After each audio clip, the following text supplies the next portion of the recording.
This podcast is sponsored by nobody. Hey dudes, this is Julia Montgomery, Betty Childs in Revenge of the Nerds, and you're listening to Tommy Throwback Kovac on Splat from the Past. I'm not kissing a nerd. Hey dudes, welcome to Splat from the Past, the only 80s themed horror and sci-fi show where things could get totally radical. Now, I am just so friggin' excited for today's guest. It's been a long time coming. I've been saying that a lot lately, but this last year and a half, I've just been so friggin' lucky. I will be talking to Tessa Richarde, the gorgeous, buxom actress you may remember from such cult classics as The Last American Virgin, The Beach Girls, Young Doctors in Love, Paul Schrader's Cat People. She was in Clint Eastwood's Bronco Billy and Any Which Way You Can. She had a scene cut. She had a couple. I guess she had a couple scenes cut from National Lampoon's Vacation. You could see her very briefly on the railing there in the hotel, and I want to find out what that was all about. That's always been a mystery to me. And she guest starred on so many great TV shows like Police Squad, Dallas, Angie, oh my God, Alice, Cheers, lots of great shows. It's going to be great. Greg Gilbert put us in touch. She was on his show a few weeks back, and I jumped the chance because she's been a huge part of my childhood since I was a kid, and I'm just so honored today. And she called me on Friday night. She's such a nice lady, and I think you're all going to enjoy this today. Also, I lost yet another guest recently, Kitten Navidad, the big-breasted adult film exploitation actress from the 70s and 80s. We talked in July of 2020, and at that time I was going through a weird time with my mother. She had her accident the very next day. She took her fall the very next day, and just like I had such a weird energy during that interview. I'm a little ashamed of it, but I hope I did right by Kitten because Kitten was pretty interesting, and I remember, she was very friendly and personable, and she was answering only the questions I asked. I didn't have any time or room for engagement at that time because of what I was going through emotionally, but I thank Kitten for her time. Rest in peace, Kitten Navidad. So yeah, here is my interview with Tessa Richarde.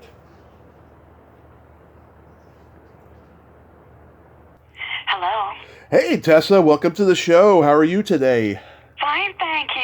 Hey, Tommy, how you doing? I cannot tell you what a tremendous honor this is because, as I told you the other night, you are an icon of my childhood, and I thank you so much for taking the time today. Aw, that's so nice of you. Thank you so much. Yes, and I had actually, sent you a Facebook message about 4 years ago, and by that point, I had been doing the podcast a year, and a lot of 80s actors were like, declining me for various reasons, so I kept saying to myself, God, I hope Tessa doesn't, but, you never responded, but then Greg connected us, and I thank him for connecting us today.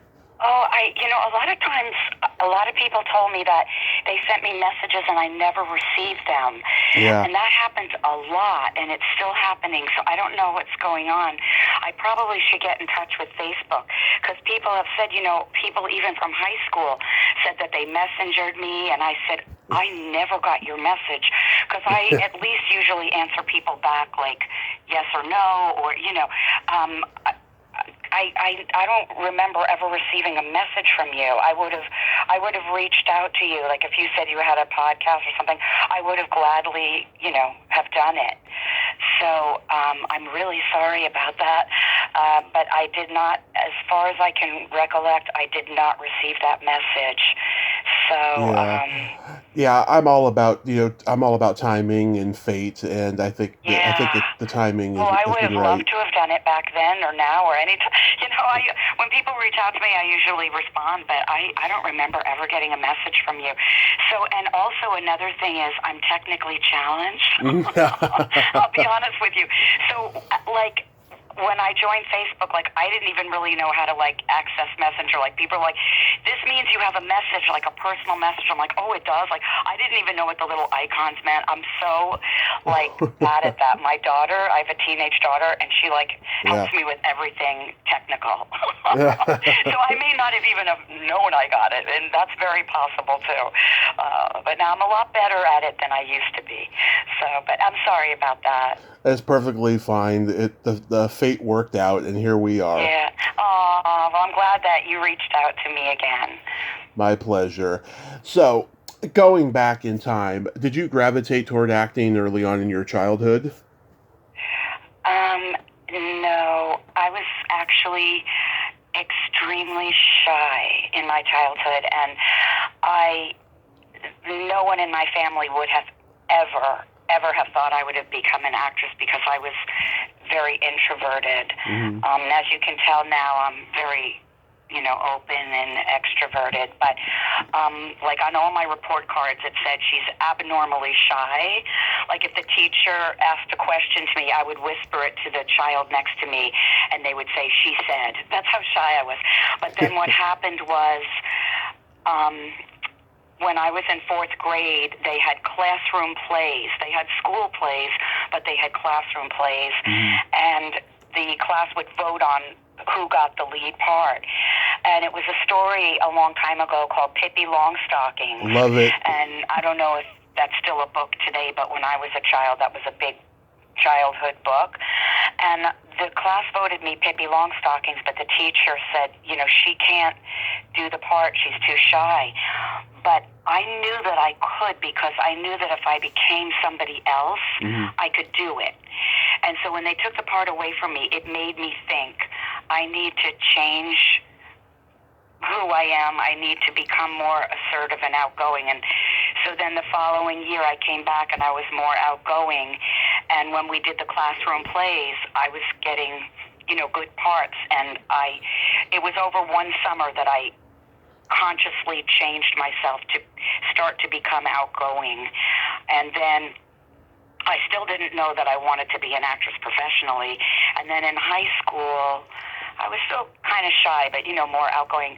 We did a play, Bye Bye Birdie, and they just assigned seniors a part. They just assigned, a part. And I played the mayor's wife, and I enjoyed being on stage so much. I said, this is what I want to do. And, I always loved movies and acting, and, it was kind of like a dream, but I never thought it would ever be a reality. And then after high school, I went to 1 year of community college, and I got the lead in the play, the college play, Bus Stop. And that was it for me. I was 17 years old, and from then on, I was like, I'm becoming an actress. Wow. I didn't stop. I told my parents I don't want to finish college. I don't want to go on, I'll finish this year, but I want to pursue acting. And they said, okay. They were more into me having an academic career, but they saw that I would just waste their money if I continued on. I just said, look, I just want to be an actress. So, and that's the path I chose. And I don't know, I didn't know anybody who was an actress, or nobody in my family was. I just kind of pursued it. But and then I acted for a time in New York. I started out doing musicals because I sing, and I got Grease on Broadway. Yep. I auditioned, and so I did Grease on Broadway with Patrick Swayze, who was not famous at the time. And then, of course, everybody knows Patrick. He went on to do, amazing movies, Ghost and Dirty Dancing. Dirty Dancing, I guess, is his most famous. And we all knew he would be famous. He had that star quality. So that's what started me out. And then the rest, I moved to Hollywood, and then I just started doing television and film. You were in the second run of Grease on Broadway. You're in it with Lisa Raggio. Did I do the show with Lisa? I think I did do the show with Lisa Raggio, and Yeah. I did the show. I did 3 different companies of grease, so I worked with a lot of greasers. And as they left the show, like I did the national tour, and so I worked with a few Danny Zuko's, and like Adrian Zmed, I was on tour with him, Lloyd Allen. As I said, Patrick Swayze, I did the New York, the Broadway company with him. But I also was asked to do some tours. So, yeah, Lisa's great. I love Lisa. Yeah, her and I have become friends since we did our interview earlier this year. Oh, she's really a great gal. I really like her a lot. Yeah. Also, Karen Richmond is a good friend of mine. Oh, I love Karen. I love her. She was my understudy, believe it or not, when I did the show in Vegas. Oh, yeah? And one day I just couldn't go on because I had that Vegas throat. Did you ever hear of that? I imagine it has to do with singing. Yes, it does. What happens is the climate there is so dry because it's a desert that a lot of performers, singers get what they call Vegas throat. And a lot of people that have shows there continually, like Celine Dion and stuff, they have a microphone, and attached to the microphone they have a little water sprayer, like a mist that can mist their throat so that their throat doesn't get dry. But I, of course, didn't have anything like that. So my throat was so dry I couldn't sing that night. I said, Karen, do you want to go on for me? She went, yes. I said, oh, good, I'll help you get ready. She was so excited to go on. So I helped her get ready, and I even have a really cute photograph that I was helping her with her costume, and somebody took a snapshot. I have it somewhere. I need to find it. It's so cute. And I was putting her in my Marty outfit. I originally was cast as Marty in Grease, and then they offered me the part of Frenchie on Broadway. So I got to do 2 roles, which was really nice. Yeah, I just adore Karen. She's my favorite Gidget, and I've gotten her to swear on her on here. That's I'm so proud of. Karen is the most genuine, kind, sweet person like you ever want to meet. Like, she really is authentic. Yes, she and, is. She's just such a sweet person. I see her sometimes on commercials, and I'm like, oh, I'm so happy she's working. And she's really nice. So you got to interview lots of people. Wow. Yeah, I've been very, very lucky. And if you told me this 10 years ago, I would have just laughed because it's been a wild ride. Was David Paymer in there? I did work with David. Yeah. He's another sweetheart. I really enjoyed working with him. He's also one of those people that's very genuine, very kind, down to earth. Yeah, I really like David. Did you study with any of the famous acting teachers in New York? I did not. I actually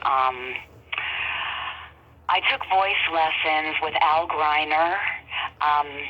He had a big hit song during Christmas way back when. I think it was like in the 1950s. Mamacita, ¿Dónde está Santa Claus? It was like a big song. It was anyway back in the 1950s. And Al Greiner worked at the Phil Black Studios, dance studios, and I studied dance with Phil Black, who a lot of the Broadway dancers and actors study dance with Phil Black. He was very, very tough, and he would yell at you if you missed a step. Yeah. And some girls would run out of the class crying.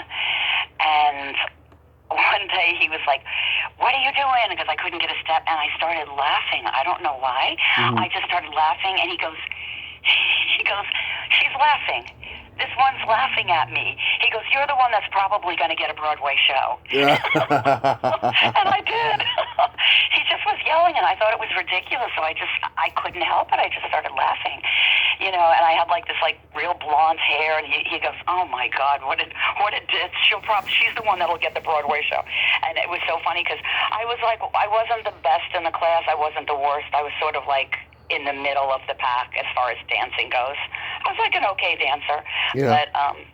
But some of the girls were such good dancers, but they never made it. And it was so sad. It was really, really a tough business. The Broadway circuit, really tough to get in. So I felt very blessed. I felt very, very lucky. Yeah, a lot of acting teachers are just so bitter, and if they can't get acting work, they can still be in control as teachers. Yeah, and that, that's a shame. I think teachers that really love to teach are, they're such a gift.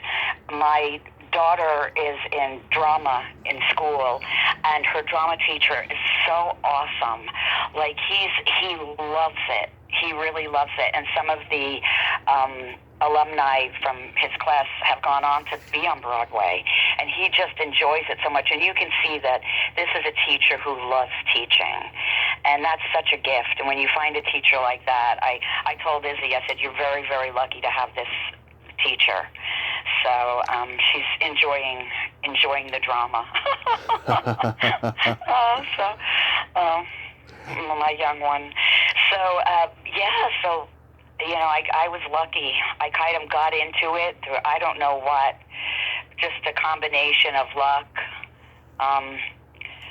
I don't think I was more talented than anybody else. It was just, I don't know, right for the part, enough talent to get in, the right look. There's such a combination of things that you have to have in order to make it. Mm-hmm. I would say all of that worked in your case. I would. Thank you. Yeah, it was a combination platter. So anyway, so. According to IMDb, your first TV role was guest starring on the short-lived 240 Robert. Oh my gosh, that takes me back. Yes, that's exactly right. That was my very first TV show. Yeah, let's see. Mark Harmon, my dad met him once and said he was a very nice guy. Oh, he was so nice. Like, I really have to say that I've worked with just very nice people. Mark went out of his way to make you feel comfortable. I played a secretary, and there were these window washers, and I was up very high on one of those, skyscrapers, and I'm talking on the phone, and I look over, and the skyscraper is falling, and then 240 Robert, they were like a rescue team. They rode on a helicopter, and so I called, and they rescued the guys working, washing the windows, and it was such a fun part. And Mark Harmon, actually, there was another gal who worked on the show with me, Dorit Stevens, and she was beautiful. She was from Israel, and she had blonde hair, and Mark Harmon invited both of us to lunch with the other actor. Oh gosh, I feel so bad I forgot his name, but we had lunch with them, and they were just really nice and really friendly, and it was such a great first experience for me. It was John Bennett Perry. Yes, okay. And Bennett Perry. And Joanna Cassidy, I met her once. She's a sweetheart. Oh, she was really nice. Oh my gosh, I completely forgot about it. Yes, Joanna Cassidy. She was really lovely. So my very first television experience was a really good one. And so I never really saw Mark Harmon after that, but I always wanted to, if I did, I always wanted to thank him for being so kind. Yeah, he's a genuine great guy. He's a really good guy. My dad said he was surrounded by all these beautiful women, and he hadn't shaved in a few days, and one of them was like, "Oh God, you should really shave, right?" And my dad interjected and said, "No, he's putting on his game face." And then Mark gave him this look like, "Okay, here's your autograph, go away." I love it. Yeah, no, the women really liked him. He was very handsome. He was very nice. What I remember about him was that he went out of his way to make us feel comfortable. And so I wish I had run into him, because I really would have loved to have told him that means so much to people, to young actors and actresses that are starting out, and like I said, it was the first movie set I was on, and it was really exciting. Wow, that took me back. Let's see, then you do the all-star TV mystery comedy Murder Can Hurt You. Yes, I did. That was a lot of fun. I had a great time on that. I met a gal named Twink Kaplan. Oh, yeah. Later on did production work. She worked on Clueless. She was also in Clueless. Yep. As the teacher. She's funny. She was great. We became friends, and we really stayed in touch for quite a while, and then we kind of lost touch. But that was a lot of fun to work on. Jamie Farr and John Biner are Starsky and Hutch. I interviewed John Biner. I interviewed John Biner a couple of years ago. It was a real honor. You know, a lot of those old guys who came up in the Borscht Belt and the coffee houses of New York, a lot of them are gone now. You know, so. Oh, I know. It's sad, but I was really fortunate to have met a lot of these wonderful actors and actresses. I think Connie Stevens was in it. Yeah. And I met so many really nice people.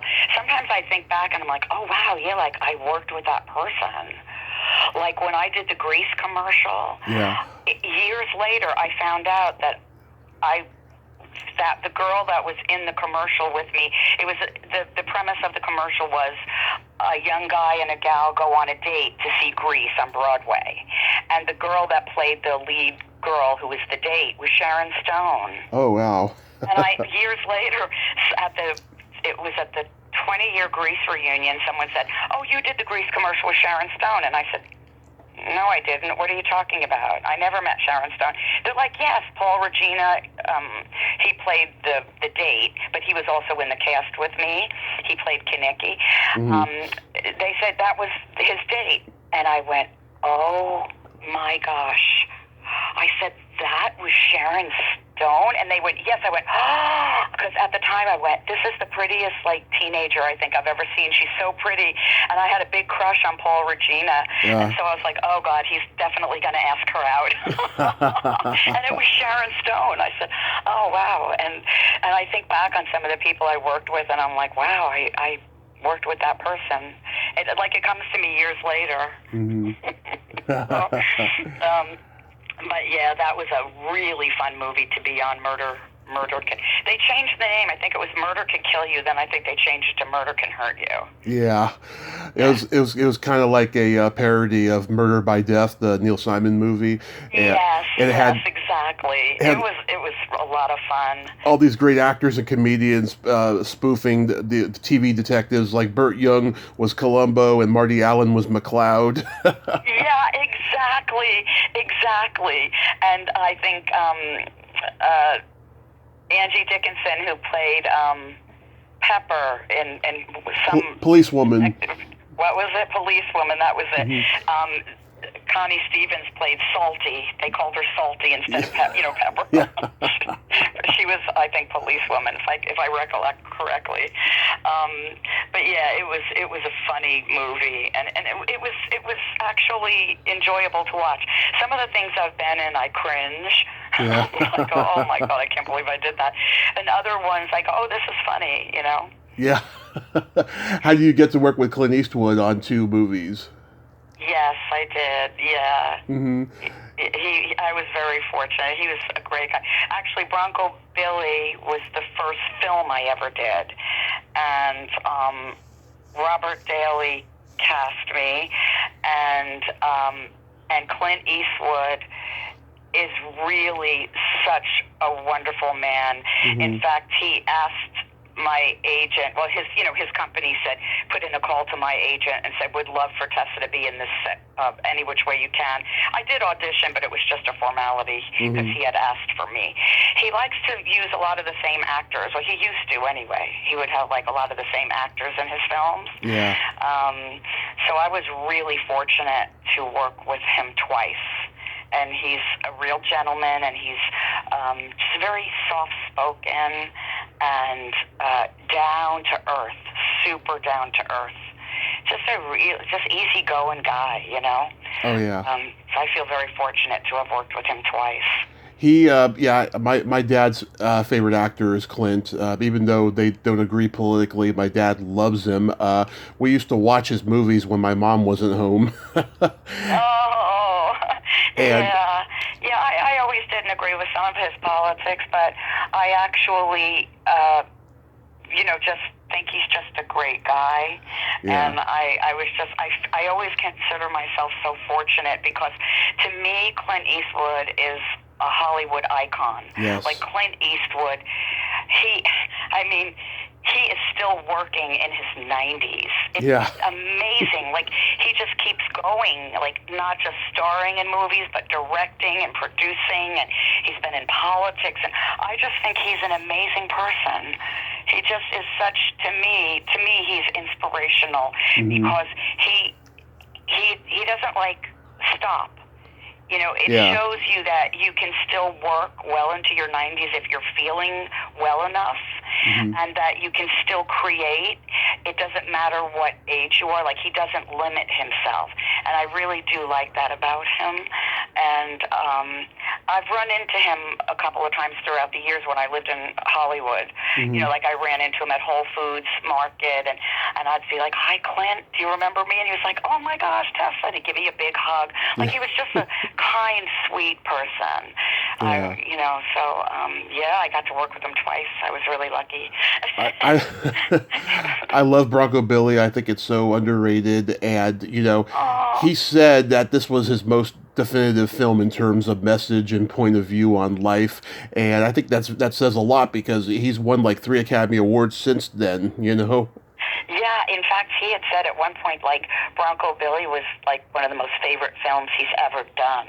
Yeah. And I enjoyed it. I had never been in Idaho before. We filmed it in Boise, and it's so beautiful there. We filmed it in the fall of the year, and it was so, like, the air was so clean and crisp, and the leaves were changing, and it was just, I felt like it was magical being on that set. And Sandra Locke was so sweet. She came up and introduced herself to me, and I really liked her. I was still kind of shy, and I felt like Sandra and I could have been friends. Yeah. We just really hit it off, but I always didn't want to bother anybody. And a few years after the film, I ran into her in the supermarket. I don't know why, but I'm always running into people at the grocery store.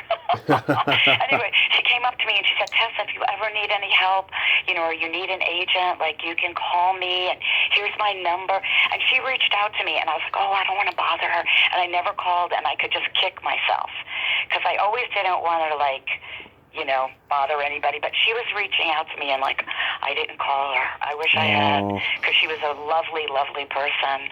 But it was real fun being on that set, and I got to spin on a wheel, and then Clint Eastwood threw knives at me. Oh yeah, didn't he cut you? Not really.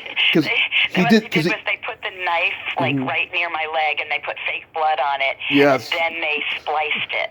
Yes. When he threw the knives only went, like, halfway, like the wheel was further down, and they only went, like, halfway. He threw the knife, and they showed it, and then what they did was they just spliced the film, and it looked like the knife went into my leg. And as I was spinning on the wheel, but it was a lot of fun. I don't know. I always seem to be upside down in his movies. I flew an airplane upside down in the other movie. Any which way you can. Yeah, I love that one. I think it's a little bit better than Every Which Way But Loose. My dad and I love that one. What was it like working with Barry Corbin? Oh my gosh, I love Barry Corbin. Barry Corbin is just the epitome of, like, a country kind of cowboy guy. He's authentic. Yeah. Like, what you see is what you get. Barry is funny and kind. He's got a big heart. He's just like, he reminds me of, like, a big Texan, like, sweet guy with a big heart, kind. In fact, I was so scared on the airplane. We had to take this small airplane, and it had turbulence, and he held my hand. And it wasn't in any kind of inappropriate way. I was scared, and he was being very, like, fatherly, like, he held my hand. He was like, "It's okay, you're going to be okay." Like, he's just really such a nice man. I loved working with him, and his wife is a sweetheart. They had some kind of a party or barbecue for some of the cast, and she was a sweetheart. So I really enjoyed working with him. Yeah. Do you know if what he's doing now? By any chance, have you heard of any? Not lately, no. I know that he's always working though, because he's a huge character actor. But Yes, I don't yes, know. he did Urban Cowboy. Yeah, Played Uncle Bob, I think. He, Northern I Exposure. loved working with him. Loved it. Yeah, Loved Northern. him, I mean. But anyway, yeah, that was a really fun picture. It was up in Jackson Hole, Wyoming. Another beautiful place. I never would have seen these places if I hadn't been in those films. I felt, fortunate. I love it when you're all playing strip poker with the old ladies at the end. that scene was actually really fun. And what's his name? Jim Stafford. Oh yeah, what was he like? Oh, he's a riot. Actually, we dated for a little while. Oh really? We met on the film, and then we became friends. We became friends, and then we dated a little bit, and then it didn't really go anywhere, but we did date a little bit. And then he took me to, he was doing a show with Priscilla Presley called Those Amazing Animals, and I was living on Holloway Drive, and I don't know, do you know where that is in Los Angeles? I think so. It's these really cool apartment buildings, and my friend Linda Carriage and I, we were roommates. Do you know who Linda Carriage is? Yes, I do. She did Fade to Black and a lot of movies. Anyway, we were roommates. Love Fade to Black. We're still very good friends. So I was on the balcony, and he came in a limousine. He was out of the the sunroof, and he was serenading me with a guitar while he picked me up to bring me to the set of Those Amazing Animals. And I got to meet Priscilla Presley, but he serenaded me like I was on the balcony. He's a really nice guy, and I ran into him. He was doing a show in Vegas, and I went backstage, and he was like, Tessa! He was really happy to see me. And he was dating this really pretty girl. I think he may have ended up marrying her. But then he may have moved to Branson, Missouri, where they have a lot of shows there. Branson, Missouri. Anyway, but I had a lot of fun on that movie. Yeah, how was it watching the fight between Clint and William Smith? Because I think that is the best brawl in the history of film. I mean, forget Rocky. It was done really, really well. Like, we had to be running through the streets and that it really seemed like they were fighting. Like, I was there and I'm watching them. I'm like, wow, this looks real, and it was fantastic. And Bill Smith. I got to know him on set and everything. William Smith, great guy, but I'm telling you, it really looked real, and it went on for a while. Like, they were punching each other in places and knocking things out. I mean, they were working really hard that day. I know they must have been exhausted. It had to have been a couple of days. I mean, you can't pull that off in one day. Yeah, no, it was a couple of days shoot, but I have to tell you, it looked real, didn't it? It looked authentic. Yeah. So I was really impressed, and we had a great time up there. Yeah, it's a great fight. And also Clyde. Oh, Clyde! I got to meet Clyde. Yeah, I got a Clyde story. Oh God, this is so wrong. I shouldn't even tell it, but it's been told already. So, a couple of years after this movie, Clyde had his own sitcom called Mr. Smith.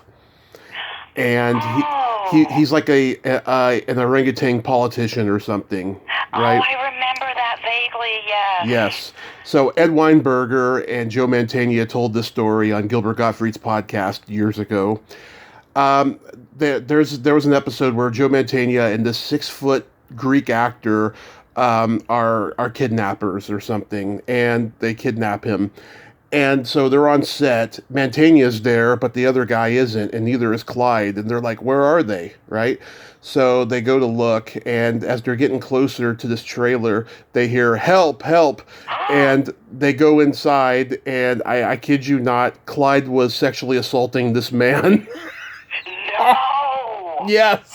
Are you kidding me? No. Oh my gosh! Holy mackerel! Oh my gosh! Yeah, this guy was this guy this guy was mangled. Horrifying. This guy was mangled. They had to get him to the hospital. I don't know if there was a lawsuit, but there must have been. And he got out of the business after that. And then production only lasted a few more weeks until the show was canceled. But until it got canceled, everyone laughed and joked about it until it was canceled. Oh my God. Oh my God. Was the guy okay? I guess he was, yeah, but I guess he was just like, oh, God, I gotta get out of this business. Well, you know what? He was traumatized. You know, to tell you the truth, I don't blame him. Yeah. I mean, how many people can say that an orangutan sexually assaulted them? Yeah. I mean, that's so frightening. That's frightening. Yeah. Well, I have to tell you that when I met Clyde, he was holding on to the trainer's hands, and you want a biscuit? That's my dog. You can hear my dog in the background. She's, oh yeah, hey Izzy, can you give the dog, can you just give her half of one of these chicken jerkies? Sorry. Sorry about that. So Clyde was holding the trainer's hand, and I think he was holding it may have been Clint Eastwood or Sandra Locke. And what they said to me was, keep your distance. Clyde is nice, and if he trusts you, he'll let you approach him. But we're just just stay a couple of yards away. So I wasn't allowed to pet him or anything, but I was just a few yards away. Thank you, Izzy. I was just a few yards away, and I was close to him, but not close enough to pet him. They just felt that it was better, for liability reasons, that I didn't get too close. Because, they said, because I said I love animals. I'm an animal rights person, but they said, you can love animals, but animals in the wild, they're unpredictable, and you never know what they're going to do. So the trainer was being cautious, which actually, after hearing your story, I'm actually glad, because what if Clyde was attracted to me and he pounced on me or something? Oh, he has good taste. Although that poor guy didn't think so. Yeah. Oh my gosh. Wow, that's really something, huh? Oh, yes. Yeah. If you go listen to Gilbert Gottfried's Amazing Colossal Podcast with Ed Weinberger, Joe Mantegna, you'll hear the whole story. Holy mackerel. Well, I don't blame that guy for getting out of the business. He's probably still going to therapy over that one. He probably is. That's horrifying. It is. Oh, wow. You had... Okay, well, you hear something new every day. I never heard that one. Yeah. You had a recurring role on Angie, near the end. How was that? Oh, wow. Okay. Well, so I actually, this is going to sound crazy. I mean, I enjoyed working on Angie, and I loved the part of Connie, the manicurist in the beauty parlor. And if the show was picked up, I was going to be a regular. But in a way, for me, I wasn't, how can I put it? Everybody was really nice. Donna Pescow and Robert Hayes, they were really nice. Tim Thomerson. Everybody was very nice, Doris Roberts, but I just didn't feel, when I joined the show, everybody had already established relationships and this and that, and they would go off to lunch on their own, but I didn't feel like it wasn't one of the shows that was very inclusive of me. They were very nice, don't get me wrong, everybody was polite and kind, nobody was mean, but I didn't feel like part of the family, if that makes sense. I didn't feel, they weren't overly welcoming, hey, you want to come with us for lunch and this and that. So I went off and did my own thing. I knew people on other shows, Adrian Zmed was doing, I think it was called The Goodbye Girls, or Bosom I knew Buddies. other people on the set, and I would go have lunch with them and stuff. But like I said, nobody was mean to me. Everybody was very kind and polite. But I just didn't feel, I don't know what the right word is. I get it. Yeah, my friend Diane Robin had played Dee Dee on the first season, and I think she left for that reason. Yeah, I didn't feel, I didn't get like the warm and fuzzies. I mean, like I said, don't Yeah. get me wrong. I'm not saying anything about anybody. Like, everybody was very polite, very kind, very professional, but it wasn't, I didn't feel like I did on other sets. Like, I would guest star on other sets, and like the leads of the show would be like, "Hey, come on, have lunch with us," and they would come up and chat with me. Like I was on Night Court like 3 or 4 times as a guest star. Right. And then, Marky Post was like, "I remember you," and she was a sweetheart. And the actor who played the judge on the show, he's like, "Come have lunch with us." And John Larroquette would chat with me all the time, and like everybody made me feel super welcome. And I think that's what it was. Like Yeah. on the other shows, I felt really welcome, and I felt like part of the cast. I just felt not as Yeah, included. I get it. Yeah, a lot of guest stars, they feel that way when they're on the set of a popular show, and yeah, it's just the stars, they get too big headed being on a popular series, and they don't like treat the guest stars really nice. Yeah, like I was a recurring role, so I was on the show many times. But even though I was recurring, to me, like if I was the lead of a show and somebody was recurring and they came back, I would be like, "Hey, you're back. It's so good to see you. What have you been up to?" Like, even if I was busy memorizing lines, I would just be like, "Great to have you back." Like, I would be very making the person feel comfortable. The way Mark Harmon made me and the other guest stars feel, the way a lot of the other, lead actors made. Like I was on Cheers, and Ted Danson was so nice. He made all the guest stars feel comfortable. How are you? And just very welcoming, and just wants everybody to feel comfortable. Like I said, nobody was mean. Everybody was very nice. Everybody was very polite, very nice. But I don't know. In a way, when it wasn't picked up the next season, for me, I felt like, well, maybe this was better for me. Not for everybody else, obviously. But I felt like I could then be on a show or do different shows that I was a little bit, felt more comfortable. Another guest of mine, though, directed you on some Angie episodes, Tony Mordente. Oh my gosh, Tony. Yeah. Yeah, he was very nice. I loved it because he was in West Side Story. Yeah, we talked about that. He was very nice. I have to say, he was very nice to me. We talked about that. We talked about some of the shows he directed, like Angie and stuff. Yeah, he's a hoot. He's got a great sense of humor, and he's just awesome. He's in his late 80s, and he's doing Chiller Con and all the autograph shows and stuff. Oh, he's doing all the autographs. I have to tell you, I just loved him in West Side Story. So when he was the director on Angie, I was actually a little starstruck, Yeah. And I'm going to go in the other room because my dog is getting bothering me. I love her with all my heart, but she rules the roost here. She really does. She's the boss. Okay, so I'm going in here. Okay, I'm all yours. Okay, here we go. You're my 4th guest from the Beach Girls. Oh, who else did you interview? This past summer, I talked to Judson Vaughn, who was one of the Coast Guard sailors. Okay. We talked for 2 hours. He's a very interesting, chatty guy. He has a lot of fond memories of being on set.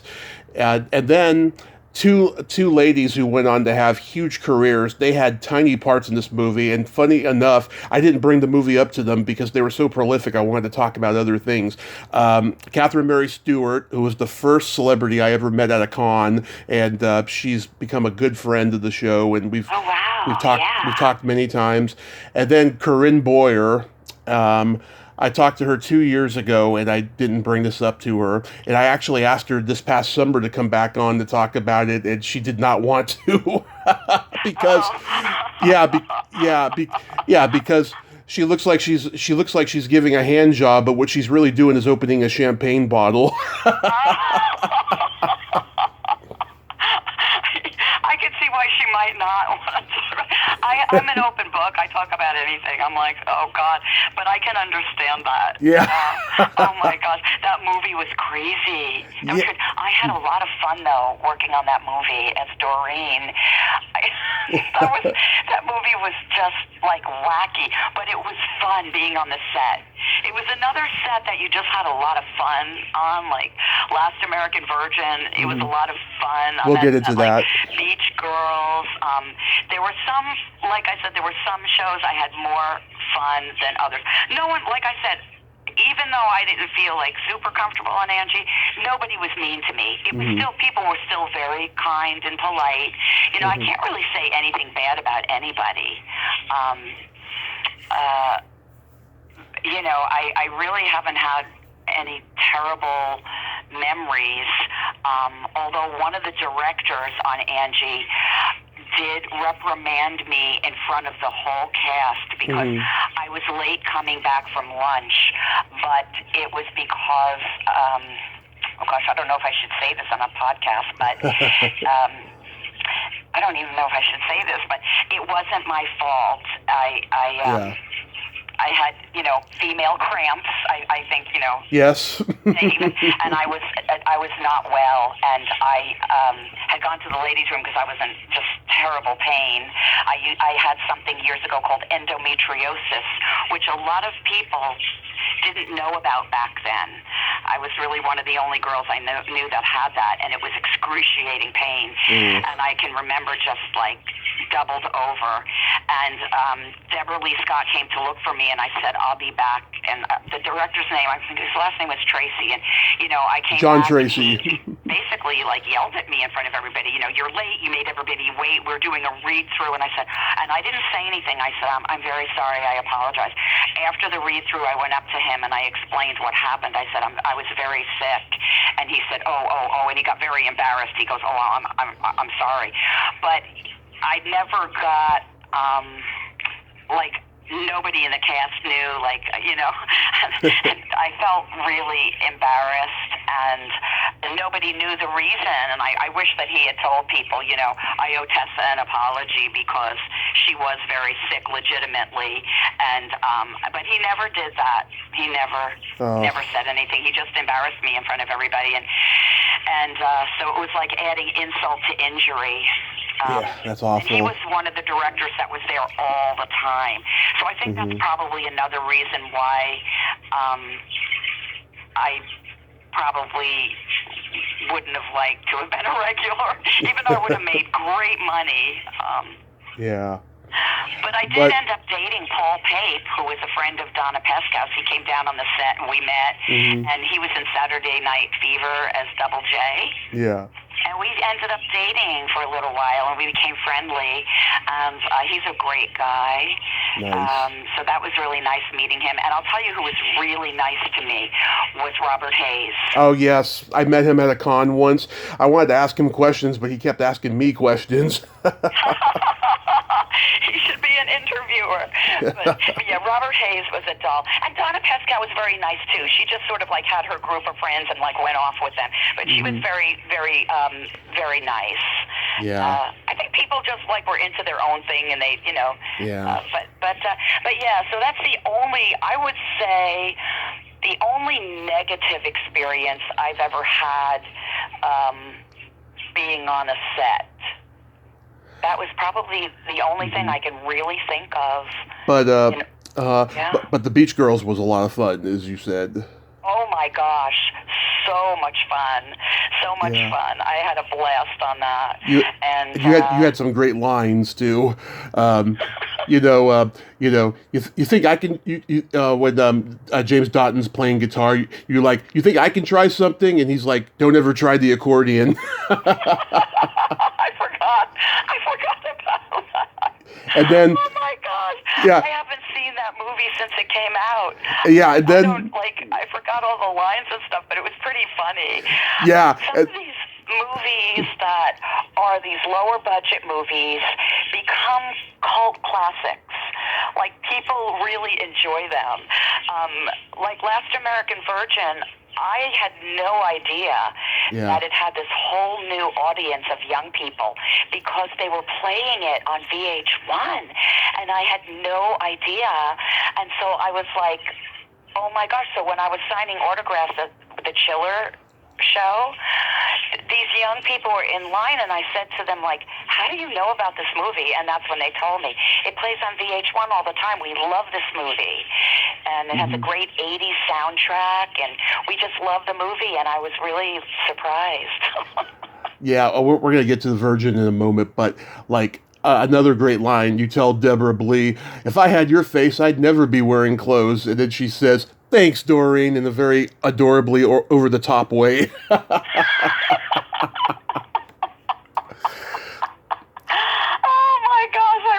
I actually remember that scene. I actually remember it. Yeah. Oh my gosh. Yeah, she was really nice to work with too. Yeah, I wish I could find her. God, she'd be great to interview. Oh yeah, I don't know. I haven't heard anything about They say her. She was adorable, very sweet. She actually was sort of like the girl next door, very, very sweet. Yeah. They say she lives in California with her husband and kids, but that's about it. You know, I don't know anything else. But yeah, maybe she did a little bit of work and then left the business and got married and everything, which is lovely. You know, it's great. She did Hamburger the motion picture. That was the first time I ever saw her. Oh, I didn't see that. Oh, it's hilarious. It's so gross and so bad, but it's hilarious. Oh my goodness. Well, I love to laugh, as you can tell. It's one of my favorite things to do is to laugh. So I find a lot of humor in things.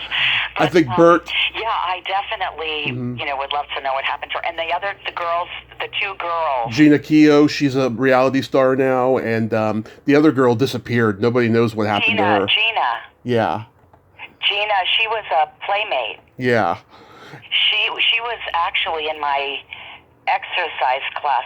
And what was the other girl's name again? Val Klein. Val Klein. Wow, those two girls were so beautiful. Like, they were both really nice. Like, we hung out a little bit on the set, and we would laugh, and, like, they were really fun. Really nice and really fun. Val was a sweetheart, and Gina, what was her last name? I can't remember, but Gina was... It's Keogh now.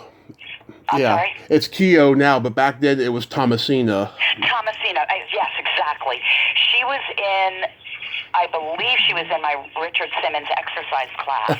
When he first started, he had a class for all these, like, Beverly Hills, like, rich housewives and producers, and a lot of playmates were in that class. And I met the editor of Playboy in that class, Marilyn Grabowski, and she introduced me to Linda Kerridge, and we became good friends, and also Dorothy Stratton, who was Playmate of the Year, and they, unfortunately, they did a movie about her called Star 80. She was murdered by her husband. Yeah. I don't know if you know who she was, Dorothy Stratton. Yeah, she was Peter Bogdanovich's girlfriend on the side. Yes, I was I was actually becoming friends with her. I was very friendly with her. She was in my exercise class, and I went over her house for dinner one night, and her husband had cooked dinner, and I know this sounds really strange, but I was with my friend Brenda, and Dorothy was there, and she was such a sweetheart, and Brenda kept looking at me, and we couldn't wait to get out of there. She went, oh my God, I couldn't wait to get out of there. He was so creepy. I said, oh, Brenda, I feel the same way. He gave me the chills in a really creepy way. I said, it was almost like you were in the presence of a demon. I'm not lying to you.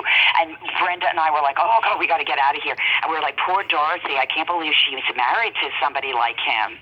And then not long after that, he took her life, and it was just very, very sad.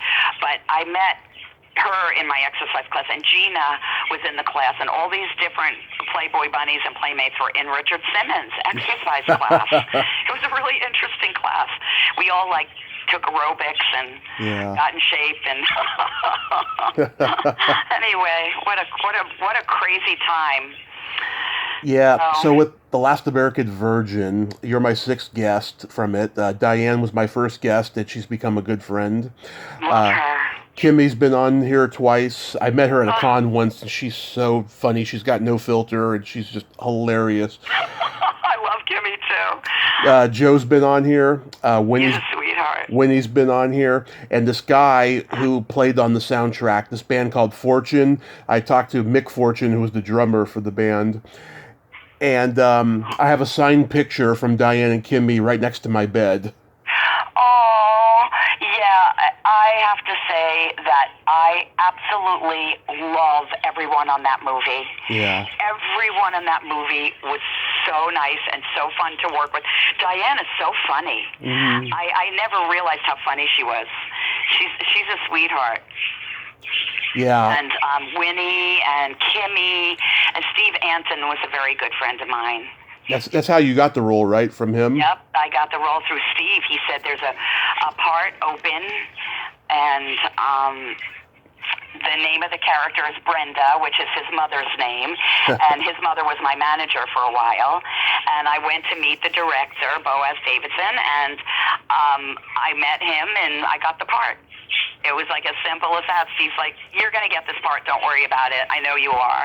And then after I met the director, he okayed it, and that's how I got the role. It was amazing. And working with Steve, he was laughing the whole time, like in between takes. He'd be like, "Tessa, oh my God." Like he would laugh his head off because like if we were going to some kind of like opening of a film or anything like that, and like I wasn't dating anybody, Steve would always be my date. I'd be like, "Steve, you want to be my date for this?" He'd be like, "Yeah, sure." So he was always coming to like things with me, parties, and he was like one of my best friends for a long time.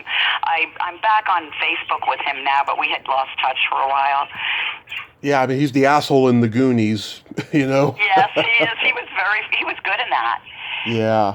He was good at playing that part. Like, he was so cute. Like, he's so good looking, you know. Yeah. He plays like a really good, you know, jerk, you know. But he was good in the Goonies. I really liked him, and like, he was really great in Last American Virgin.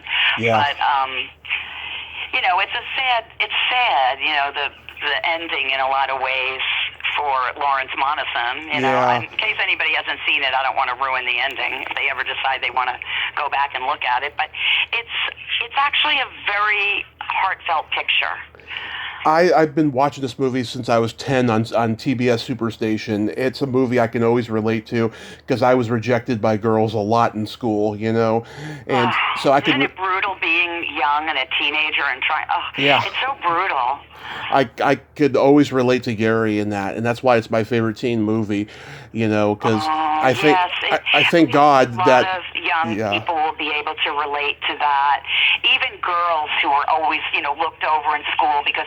you know, they hadn't blossomed yet. And then after high school, they blossomed and became like, you know, got their figure and, you know, really became who they are. But yet in high school, you know, they were looked over. Yeah, it's such a relatable film. And we got to mention Jerry Idle. She's been trying to come on here since July. She's been super busy, and she lives in a spiritual compound in Hawaii. And so she's trying to make time to get a hotel room to do the interview because she doesn't want to talk about this movie in such a you know, open space, you know, where windows are open and everyone can hear. You know? Oh, I see. Yeah. She had called me and said that she was going to Hawaii, and yeah, she's very on a spiritual path, and so. But the way I feel is that if you are on a spiritual path, your past makes you who you are today. Yeah. And, you know, we all make choices in our lives, and sometimes I wish I could go back and make, you know, I wish I knew back then what I know now. I would have made better choices. Like, I do have regrets about not just professional choices that I made, but like personal choices. And I always say, oh, I wish I could have a do-over. But actually, what you go through and the choices you make you who you are, and it builds character. And so if you are on a spiritual path, even if the people, you know, in your church or your commune or whatever you're into hear it, they shouldn't judge you because you are who you are, and nobody's perfect. Like, I cringe sometimes when people say, "Oh, I saw this movie." I'm like, "Oh my gosh!" Like, seriously, like, relatives of mine will be like, "Oh, I saw Last American Virgin," or "I saw Cat People," or whatever. I cringe because I know that they saw me, in the buff, and I think, "Oh my gosh, my cousin just saw me." My male cousin saw me, and I'm like, I get embarrassed, but at the same time, you make choices with the information you have at that time. Yeah. Well, When you know better, you do better. And now today, being topless is nothing. Yeah. It's nothing today. It's like, but back then it was kind of a big deal. Yeah, well, your knockers are only shown for like a split second, so it's not like, on screen. It's not very long, it's just only a split second. Yeah, I mean, it's very short-lived, which is really good because, I think I get guilty because of my Catholic upbringing. Oh, don't. Like, I was raised very Christian, and so I get like, oh dear. But at the same time, what I was saying before is that, like,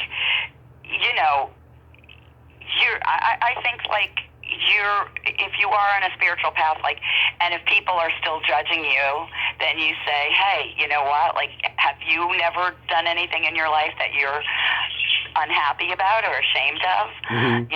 So I always think it's like in the Bible, Jesus said when they were stoning that woman, he's like, he who is without sin cast the first stone. Like, are any of you in the audience perfect? Like, if you are, go ahead. But everybody left because they were all like, oh, yeah. No one's perfect, right? No one's perfect. I mean, I was brought up Catholic. I was brought up to treat people the way they ought to be treated, which is what I do.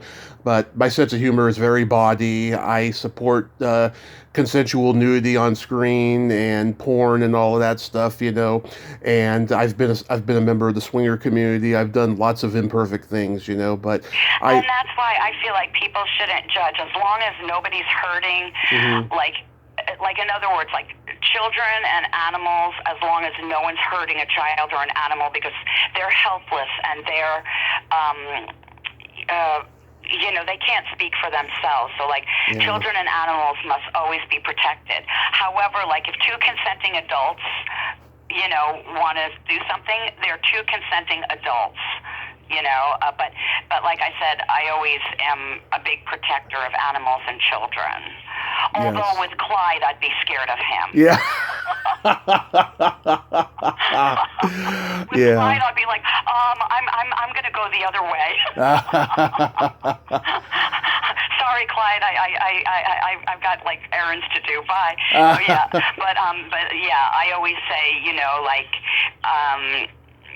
I'm a supporter of the LGBTQ community. Yes. I am, a supporter of people because, love is love. You love who you love. But like I said, children and animals must always be protected. I agree. They're too young to speak for themselves and they're helpless. So I'm a big advocate for helping children and animals.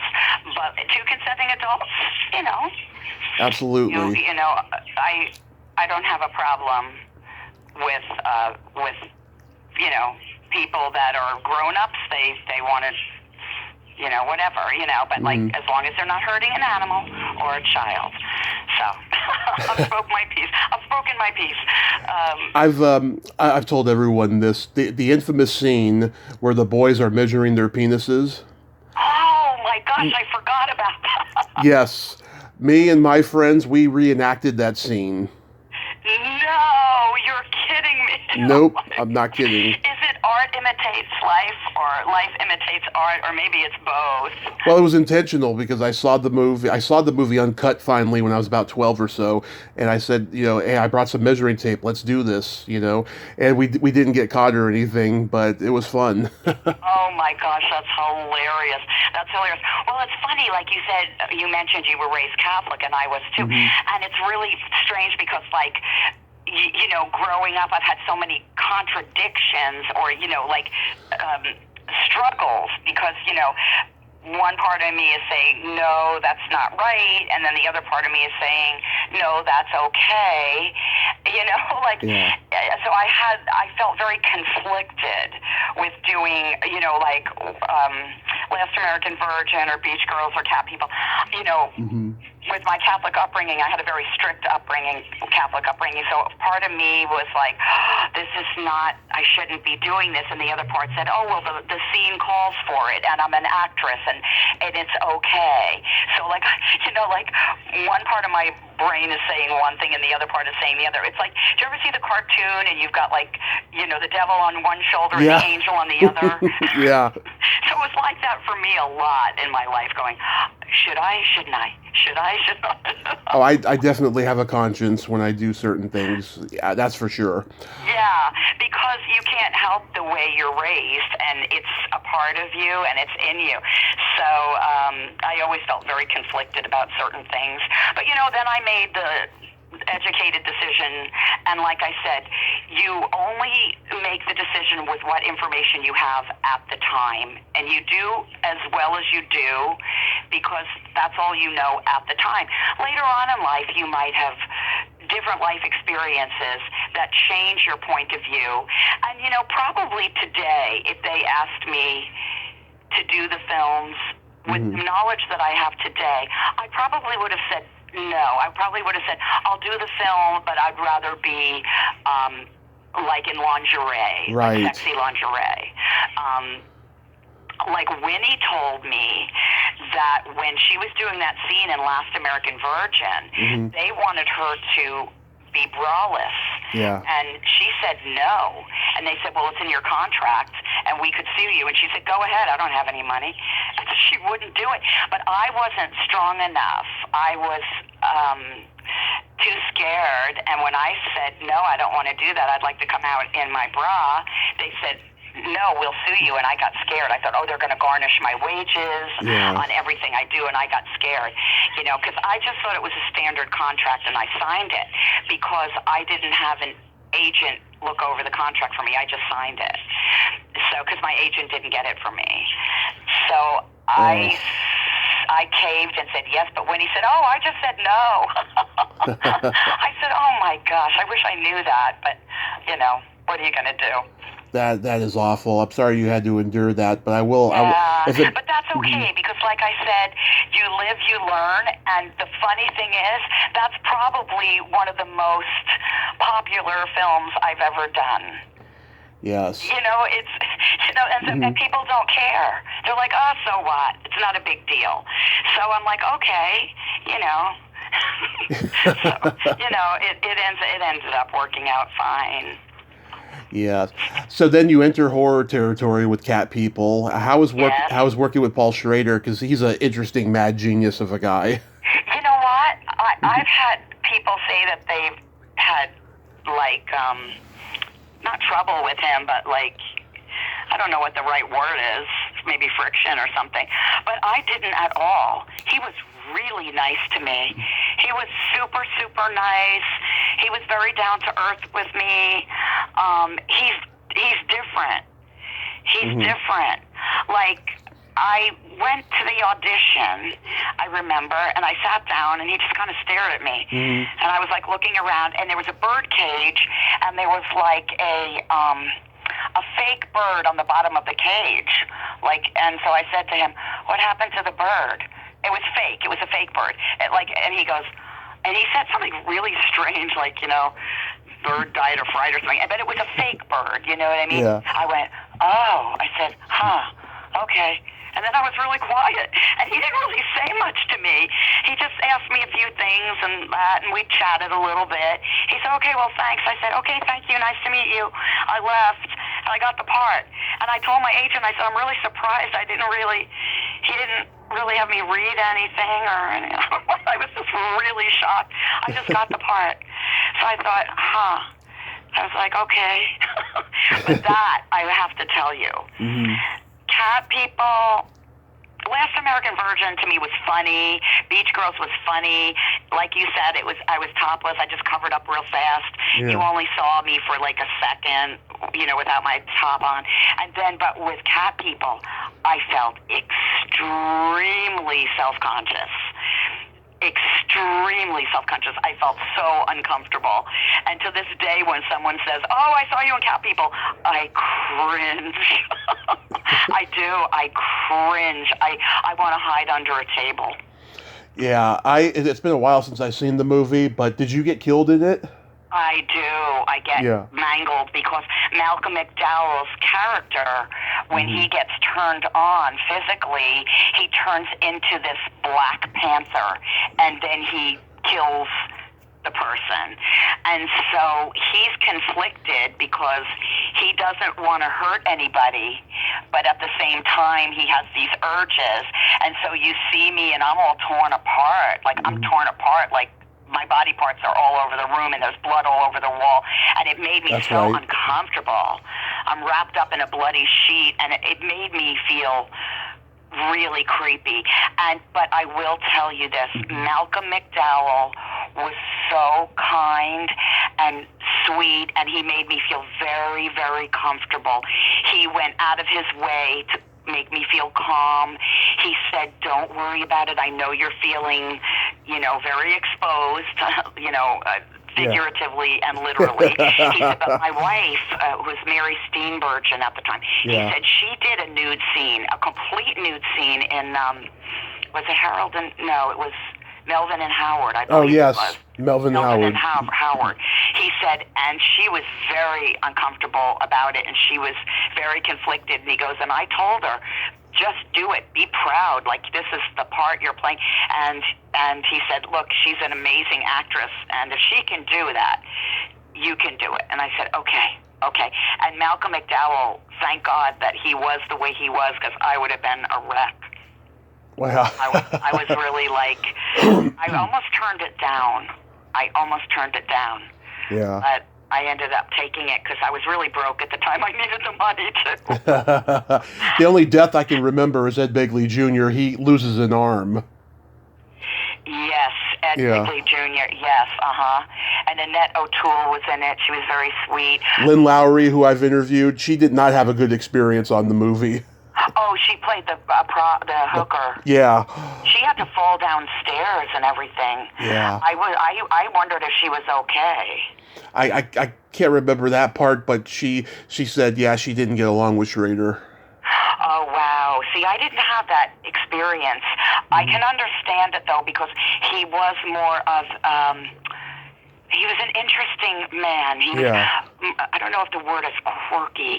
He was not conventional, I'll say, as the right word. He wasn't really like a conventional director. So I could see where maybe if you had a different idea than him, he might not be as open to your idea. Yeah. Maybe he would want only, his way. I don't really know. I can't really speak for him. I didn't really get to know him that well, but I did not have that experience with him. I had a very positive experience with him. Mm-hmm. And, but the gal who, Lowry, what was her first name again? Lynn Lowry. Lynn, she did the scene great. I thought she was very, very good in the scene. And I was kind of worried about her because I thought, oh, wow, she had to sort of like fall on those stairs. I said, I wonder if she got hurt. So, but I had a good experience with Paul Schrader. I had a good experience with him. We didn't butt heads or anything. But Malcolm McDowell really, he was so comfortable to work with that I felt safe with him, but I felt very, very uncomfortable.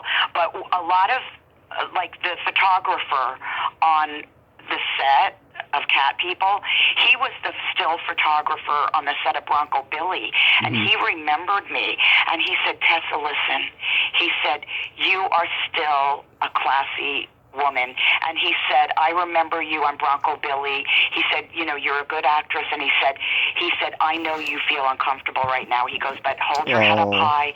He goes, you're a good person and don't feel self-conscious. I said, oh, thank you. Because I think people on the set could see that I was very nervous. I was very nervous. The makeup artist was putting makeup on my body, the body makeup, and I was like, is it too late to back out? She's like, yeah. She goes, it's probably too late now to back out since I'm putting makeup on you. yeah, I guess you're right. I said, I don't think I want to do this. And she's like, oh, I'm so sorry. She felt so bad for me.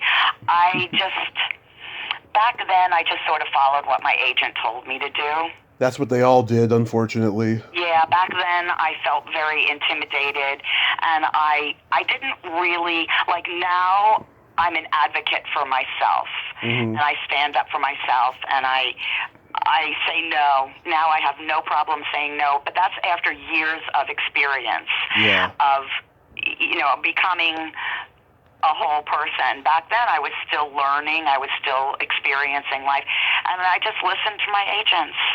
And if they thought it was the right move for me, I did it. But I have to tell you, it plays to this day, and I still get residual checks. They're not very much anymore, but I'm still getting residual checks. That's good. That's good. Yeah, I mean, sometimes they'll only be like $30, but hey, that's gasoline for my car, right? Right. And with the way gas prices are this day, it's good to get that extra money. Young Doctors in Love. Now, this is a funny movie. I love this. Is. I love this movie. Yeah, I like it how you say, you shouldn't talk to your father that way. Yeah.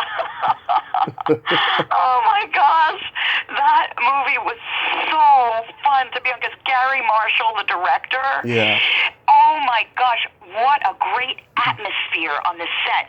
Gary Marshall just made everything a fun, wonderful atmosphere, and he was so quick-witted, and what a great guy. I was very fortunate to work with Gary Marshall and Hector Elizondo, and all of these people.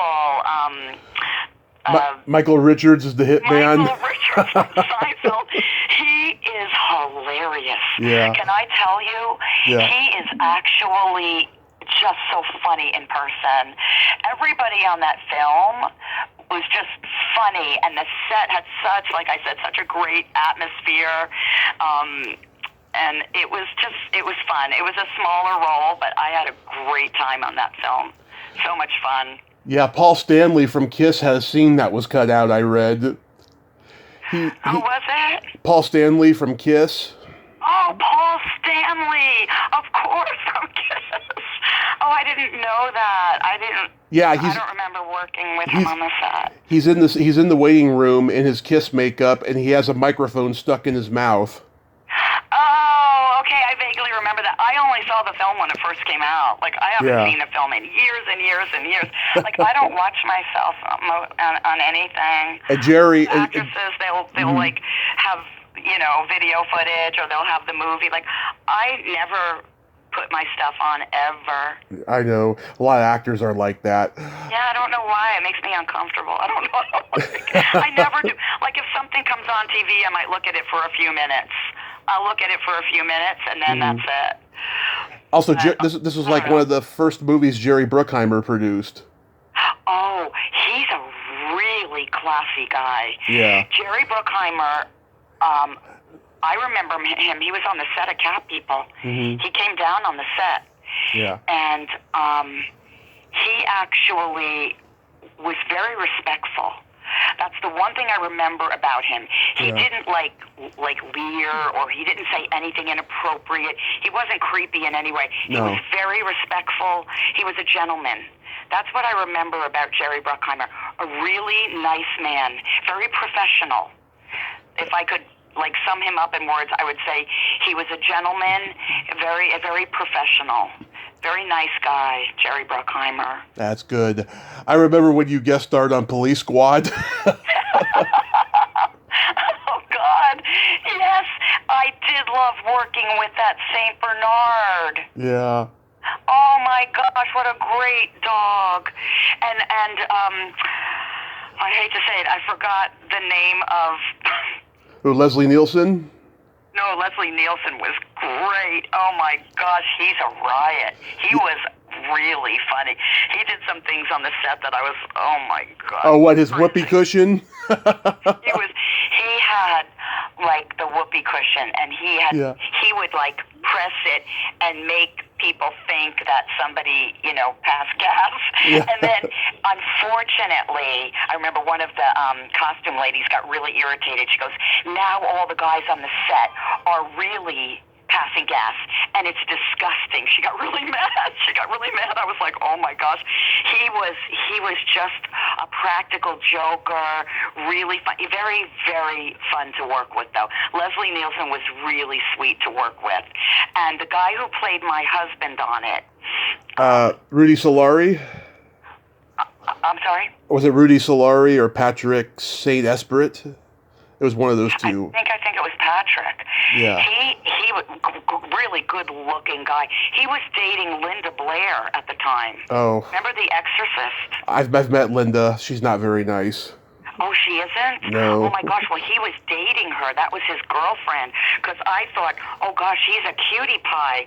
I thought, I didn't think he'd go for me because he was such a good-looking guy. I figured he'd, meet some pretty model. But I was like, oh, wow, you're dating Linda Blair from The Exorcist.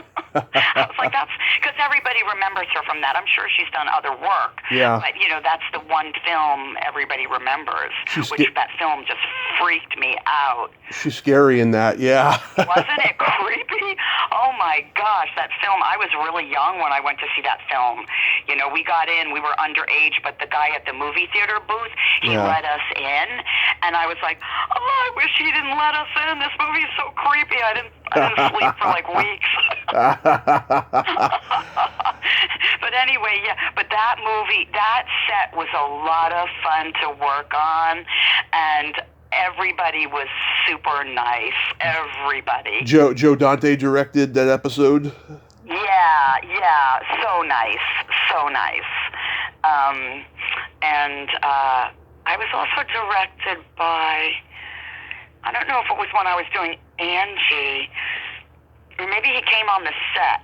One of the other characters, maybe it was a David Winters. He was in West Side Story. Yes. He was friends with, I guess, Tony Mordente. So I don't know if he directed an episode of me and Angie, or he came down on the set to see Tony. I remember I met him and I was very excited. It's crazy. It's been so many years. Some of this stuff I had forgotten, and then you're bringing it up. I'm like, oh yeah, that's right. How about Alice? Alice, oh, Linda Lavin, she was lovely. Yeah. I played Jerry Stiller's girlfriend, and the premise of the show was that Mel was friends with Jerry Stiller, and they were older, and Jerry had this young, blonde girlfriend, me. Yeah. And then Mel pretends that one of the waitresses, the young waitress in the diner, is his girlfriend. It was really fun. Linda Lavin directed it. She was very, very nice to work with. But you know what's interesting? I ran into Jerry Stiller. I was working as a fragrance model at the department stores in Los Angeles, and I was at the Beverly Center, and I saw Jerry Stiller and Ann Mirror walk in, and I said, hi, because I was handing out cards. You ever see those girls in the department stores and they spray the cologne or the perfume on a card and say, would you like to smell John Paul Gaultier or Donna Karan or whatever? And so anyway, I went up to them and I said, hi, and I said, Jerry, I don't know if you remember me, but I played your girlfriend on an episode of Alice. And he went, oh, yes, hi. And he told me that he did not have a very good time on the set. Oh. And he said, nothing against you. I just played his girlfriend. I was just very... I just said my lines and sat with him. But he said he didn't have a good time on the set. Oh, that's sad. I said, I'm so sorry to hear that. I didn't know. And I said, I was just so excited to work with you. And I thought you were just so good and funny in the part. He goes, oh, thank you. He goes, yeah, I just didn't have a good time on that shoot. He goes, not because of you, because I didn't do anything. I just read my lines with him and smiled at him and was so awestruck to be working with him, Yeah. But, I was really surprised to hear that because my experience was I had such a good time, and I was so excited to work with him, and he was so nice to me. That's good. Yeah, so I had fun in Alice, and How about Max Dugan Returns? yes, I had a very, very small part in that, and Marsha Mason's car gets stolen, and she's crying and all upset, and I come up to her as like a Venice girl, and I say, what happened? And she's like, oh my God, like my car was stolen. This, I said, oh my gosh, I'm sorry, and so it was just like one scene, but what's his name? He was a very famous costume designer, Bob Mackey. Oh, yes. He used to do all of Cher's costumes. Right. Bob Mackey was the costume designer on that, and I brought in some of my outfits from home, and he picked out what he wanted me to wear. What a nice guy. But Marsha Mason, she's a doll, and I had fun on that. We filmed it in Venice. Yeah. I reached out to Marsha Mason recently. Fingers crossed on that. Oh, I will keep my fingers crossed.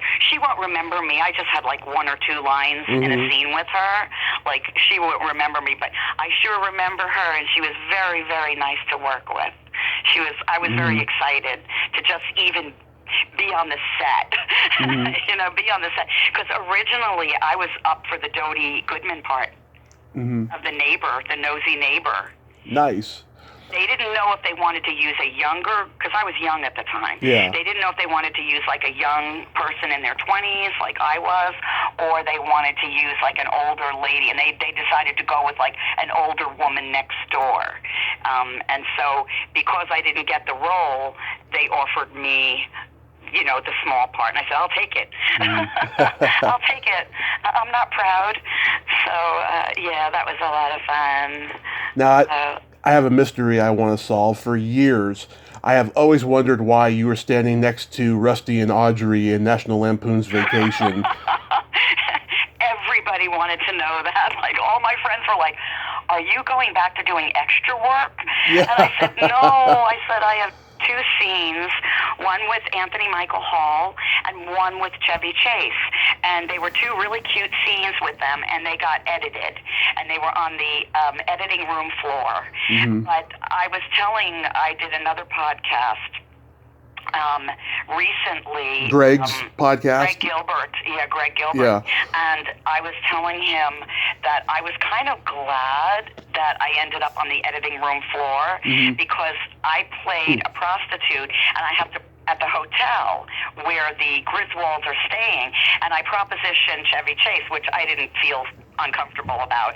Yeah. But there's a scene where I have to proposition the 13-year-old Anthony Michael Hall, and I felt, even though it was funny and it was an acting scene and it's a comedy, I still felt so creepy. I was in my 20s. I wasn't that old. Yeah. But here I am propositioning this 13-year-old Anthony Michael Hall. How desperate is she? It felt so creepy to me, and he was all jazzed about it. Like on the set, he was like this 13-year-old kid, and he was like flirting with me, like. Yeah. But the scene made me so uncomfortable, so I didn't really care that I was edited out. But then you see me with Audrey, and Anthony Michael Hall on the balcony watching Christy Brinkley swimming, and people are like, "What are you doing with the kids and the Griswold kids in that movie? Like, you're not in any other any other part of the movie." And that's when I told them, I was. People called me from all over. What were you doing? Yeah. But I was cut out. I had two scenes in that were cut. And it's funny. It's funny because I was always trying to figure out who you were. I mean, you're credited as motel guest, right? But I was actually the hotel hooker. Yes, but let me tell. But because you don't see those scenes, they just put hotel guest. But I was. Yeah, because I thought maybe because earlier in the movie, I can't remember if it was before they got to that hotel or maybe another one. Someone said, "How much money do we have for a babysitter at the hotel so we can go out for the evening?" I thought maybe you were like a hotel babysitter. Right. No, I was like the hooker, and I'm like, I think one of my lines was, "Hey, cowboy, you want a party?" Yeah. And I was like, I just was like, oh dear. Some of the lines that I've had to say in these films, I really don't know who wrote them. Like in Cow People, one of my lines was, "Mama will make it better." And I went, who talks like that? Yeah. Who talks like that? I mean, like I would never I don't know. Maybe people do speak like that. I wouldn't, but I just said, "Oh, God help me." It's the stereotype. God help me. It's the stereotype of the dumb blondes. That's what it is. Yes, I've always played the quintessential, stereotypical, dumb blonde, the ditzy blonde secretary, the hooker with the heart of gold, the gold digger. I played like I said, the quintessential ditzy, stereotypical blonde back in those days, bleach blonde. Well, I actually could do other roles, but no one ever gave me a chance. I did play a hooker in a pilot that didn't make it, and I played a very mean hooker on a street corner where I have to scare off this young girl that is unfortunately was thrown into the business. It was more of I think it was more like I don't know if it was a police drama, or it was a pilot that never made it. I don't even remember the name of it. But the girl got really scared in the scene. I went up to her afterwards. I said, I'm so sorry. I said, I'm so sorry. She goes, you really scared me. I said, oh, thank you so much. I said, nobody ever gave me the chance to play me before. I said, it was kind of fun. I said, but I'm so sorry. I'm really, really nice. And I'm so sorry I scared you in the scene. She goes, no, it was good that you did, because it made me have a real reaction, an authentic reaction. I said, oh, thank you. That's the nicest thing anyone ever said to me in acting. I said, it's the first time anybody ever gave me an opportunity to play a mean character, a dramatic role, but the pilot didn't make it. It didn't even make it on TV. But I'll never forget that director gave me a shot. And I had red hair at the time. I was a redhead. Yeah. So maybe that's why. Maybe if I was a bleach blonde, they wouldn't have given me that chance. But I made a career out of playing a dumb blonde. Well, I hope they find that footage someday. I'd love to see it. I mean, Chevy. I would love to see that too. It wasn't. I only had a couple of scenes, but the one scene I was really mean in it, and I thought I had to go like with my hands up like claws, like a cat, scaring her off my corner, I was mean, and I thought, oh gosh, it felt very foreign to me, but I was acting, and it felt like a challenge. And I thought, God, I wish somebody would give me a challenge of doing another type of role. Back when I was acting, they typecast you. Yeah. Then they kept using you over and over again, unless you were known as a versatile actress. But other than that, they just... they would call, I did an episode of Murder, She Wrote, and I did not have to audition. The producers called my agent, and they said, is Tessa available to do a couple of scenes, or I think it was one or two scenes in Murder, She Wrote, and they said yes, and so I just went down. And my hair was brunette at the time, because my hair is brown. Which a lot of actresses in Hollywood who have blonde hair really are brunettes. Yeah. So my hair is brown, and I said, they wanted a blonde. I said, oh, God, I don't want to bleach my hair for one day. So I got a blonde wig, and it looked great. And I put on the blonde wig, and I was playing a gold digger. Nobody knew the difference. Love it. Yeah, Chevy owns the ending to the original ending to National Lampoon's Vacation, where they go to Roy Wally's house, and then they get on an airplane and they're wearing moose antlers, which you can see at the very end during the slideshow. But I hope they come up with your footage someday. That would be hilarious to see. Also, John Volstad, I talked to him. He got cut from the movie too. He played one of the auto mechanics in Arizona. Oh, yeah. I mean, sometimes it's really sad when you get cut out of a film, but in my case, I didn't care that much. I would have liked it if my scene with Chevy Chase stayed in. It was two short scenes. Yeah. They weren't long. They were just two short scenes where I propositioned each one of them, and then they turned me down. Well, not Anthony Michael Hall. He's I think I don't remember how that ended right. I think he just goes, I better get going or something. And I think Chevy Chase is thinking about it, oh, what do I do? What do I do? But Chevy Chase's scene was very funny. I don't, like I said, it was on the editing room floor, so it's probably in the landfill somewhere rotting. That's okay. okay. That's okay. I easy come, easy go. That's when scene is hilarious. I crack up when Chevy's, giving her all this bullshit. My credo is, and I happen to have a credo, is go for it. And then she gets naked, and he's like, "Yeah, that's a nice credo. It's a small credo, but a nice credo." Oh my God! And Christy Brinkley, what a sweetheart. Yeah. I was really happy to get to meet her, and she was really friendly, really so sweet, like, genuine. Like, the way you see her, portrayed, and she's just always smiling and sweet. That's who she is. Yeah. She's a genuinely nice, sweet, kind person. I really enjoyed meeting her, and I was telling that to Greg Gilbert too. Yeah. She's like, "Oh, you're in that little trailer. Do you want to share my hotel room with me? You'll have a lot more room to get ready and put on your makeup." And of course, being not wanting to bother anybody, I said, "Oh, thank you so much, Christy." I said, "That's okay." I said, I got the trailer. It's fine, but thank you." What an idiot. I should have said, "Sure." I could have gotten to know her, and who knows, we could have stayed friends. I was so stupid back then. I really was. I was really an idiot, because I had so many opportunities that I just passed by. Yeah, because, nobody knew that the internet was going to come, so... Yeah, you're right. We didn't know it was a different time. It was so different, but she was very sweet. Like, I have to say, I really haven't had too many negative experiences in the business. That's good. Of anyone being, like, really mean to me, or making me feel bad. Like I said, the only one was that director from Angie, but he did apologize to me when he found out the reason. That's good. He did apologize to me, but still, I was just mortified. I said, "Oh my gosh," nothing like adding insult to injury. Literally, oh my gosh. But yeah, I have to say that the time that I spent acting, which wasn't all that many years, was really an amazing chapter in my life.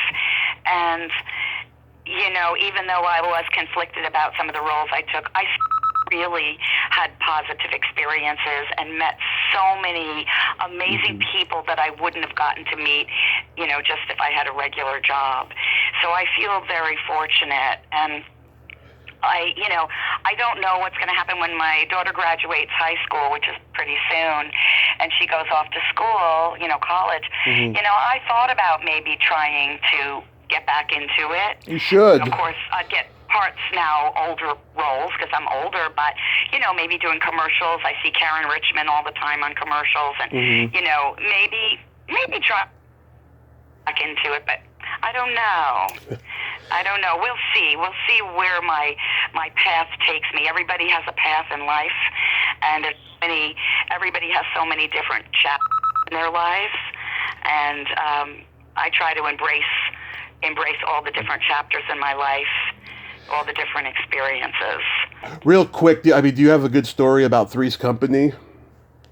Oh, wow.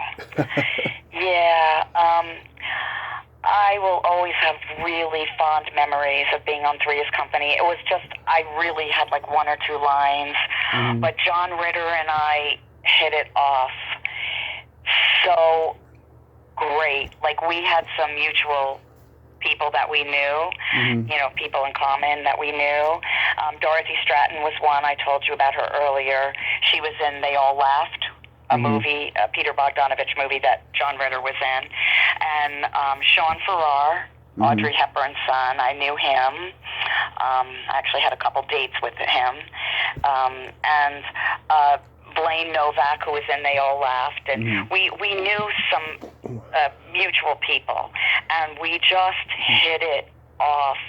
And I spent pretty much the entire week just hanging out with John Ritter. Like, even it got to the point where, like, Joyce DeWitt and Priscilla Barnes were like, John, you're spending all your time with that guest star. Like, what about us? Because we were the first show after hiatus filming. And they were like, we haven't seen you. And, and they were getting really irritated. He goes, Tess, I got to go hang out with them for a little bit.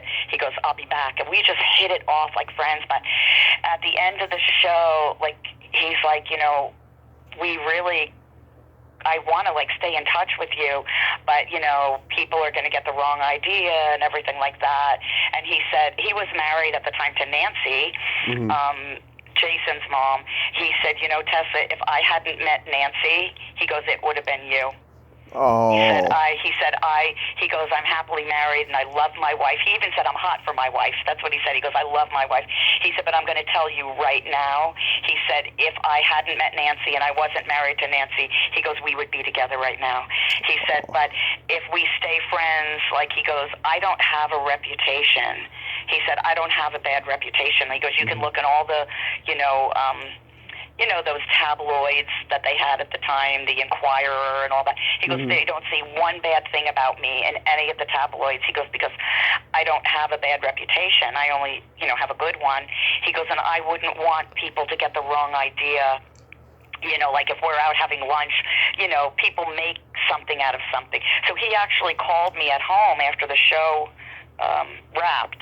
He called me the following weekend and he said, I want to stay in touch with you. He goes, I'm so conflicted because we get along so great. He goes, I feel like, I met a new great friend. He said, but people are going to get the wrong idea and I can't take the chance. And I said, oh, I totally understand. And he wished me well. But you know what he said to me? He said, I will always hold a special place in my heart for you. Because we met and we don't know each other that well. It's been like 1 week. He said, but I feel like I've known you my entire life. And I said, I feel the same way. It was like we connected. Did you ever meet somebody that you knew for such a short time, but you connected with them? I sure have, even you right now, I have to say.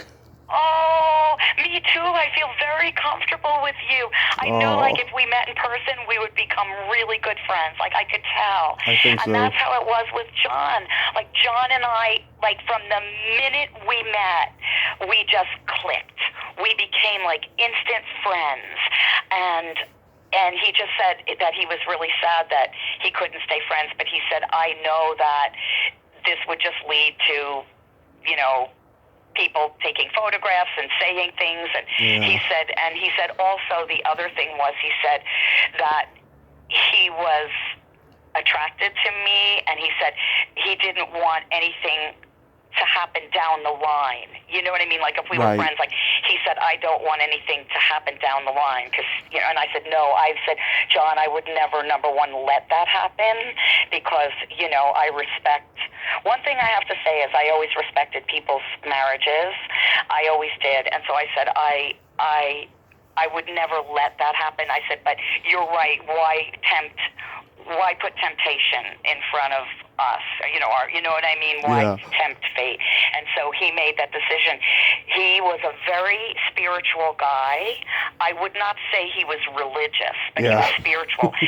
And he said, I said the Lord's Prayer, the Our Father, who art in heaven. And he said at the very end of it, it said, and lead us not into temptation. And he said, and I said that, and then I realized that we probably can't be friends because I don't want it to lead into anything more. And, I love my wife and everything. And I said, I agree with you 100%. I said, it was fun to get to know you, and we were friends for a short time. And I said, I'm happy with that. And then he hung up. He said, I'll always have a special place for you in my heart. And that was that. And I love that. I had a wonderful time on the set. It was a lot of fun. Basically, I just hung out with John Ritter the whole time. So it was really fun hanging out with him and getting to know him. And when I heard that he passed away, I cried. Do you still do the autograph signing shows and the conventions? I did. The last one I did was a few years ago. It was the Western Film the Western Film Convention. It was in Winston-Salem, North Carolina, so I could drive there. And it was a lot of fun, and I signed a lot of autographs. People were really into the Clint Eastwood movies I did. And I did an episode of Dallas. They were into the Western, Any Which Way You Can, Bronco Billy, Dallas. They liked, because it was a Western film fair, so they were interested in the photographs from the Clint Eastwood movies and Dallas, because I played just a small part on Dallas of a gold digger. My hair was really dark then. It was long and dark. And Larry Hagman directed the series, the episode. He was very nice, and very funny.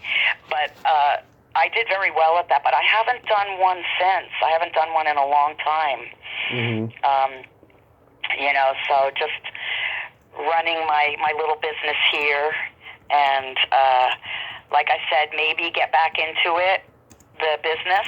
I don't know. Well, we'll see where God leads me. I don't I'm not sure what's going to happen. I take it one day at a time, and right now I'm still in parent mode while my daughter's still in high school.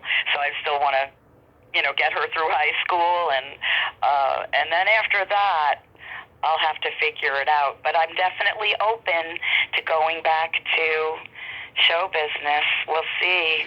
You definitely should. Do you come out to California at all anymore, or? I don't. I haven't come back since I moved in 2008. I have not been back. I went to Las Vegas to see a friend of mine, and I wish I had more time. I would have rented a car and driven to LA.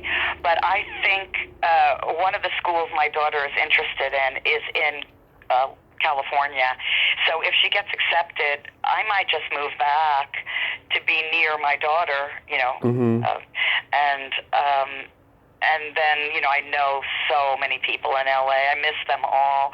I miss LA, and I miss all my friends there. The only thing is, truth be known, it's very expensive there. It is. It is. I wanted to live there for years, and then when the pandemic happened, and I started hearing all this craziness about riots and whatever, I was just like, no, I'll wait a little bit longer. Yeah, a lot of my friends are moving out. They said, Tessa, it's not the same town. Yeah. They're moving away. In fact, a few of my friends already left. 2 more of my friends are going to leave. And even my friend that was born and raised in Los Angeles, she was one of the gals who started the Stunt Women's Association. She even said, it's not the same town anymore, Tessa. I said, oh, that breaks my heart, because LA in the 80s was the most fun place to be. Yeah. And creative and fun. I don't know, I just don't know if I could afford it, but they said the traffic and the crime and the air quality has gotten way worse. So I thought, well, if my daughter does go to school there, I might be able to live maybe an hour outside of LA and, be there for her. And only be an hour away, I could still visit people. But I don't think I could afford LA proper anyway at this point, unless I get really lucky in the business again and I get something that's kind of more permanent, then maybe I could live in LA proper. We'll see. We'll see what the future holds. Right now, it's a mystery for all of us. Yes, indeed. Real quick, let's play my secret silly game. This is real fun. This is a series of silly slumber party questions. No win or lose. It's just pure fun. And how the game works is, I ask you the question, you answer it, and then you ask me that exact same question, and I answer it. And feel free to comment on the answers, because they'll be funny. Okay. Tessa, are you ticklish? Yes. Are you ticklish? Oh, I am so ticklish. If you tickle me without warning, I'll hit you in the groin. Okay.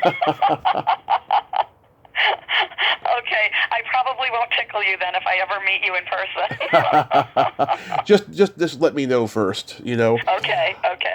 What's your favorite part of the body? And it can be anything. It could be anyone's. I would say my favorite part of the body are people's eyes. Okay. What about you? What's your favorite part? The belly button. Why? When I was 6 years old, I had my first girlfriend, and she had this adorable little Audi that she used to let me play with. And by the time we got to junior high, we drifted apart.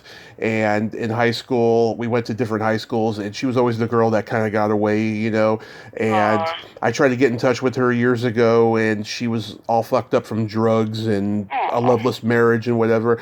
And so whenever I see anyone's belly button, I think of her. Oh, I love that. That's really, really a very heartfelt story. I do. I love that.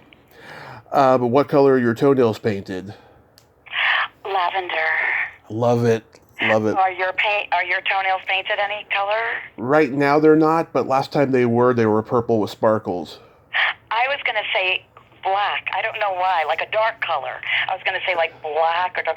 Yeah, oh, that's pretty cool. Every woman guesses black for me. Every woman does. Isn't that weird? Like, I never met you in person, but I thought black. My daughter actually bought like black nail polish, but she hasn't used it yet. So I'm like, oh, well, she's not going to use it. I'll use it. What would you say is your best personality trait? Being friendly.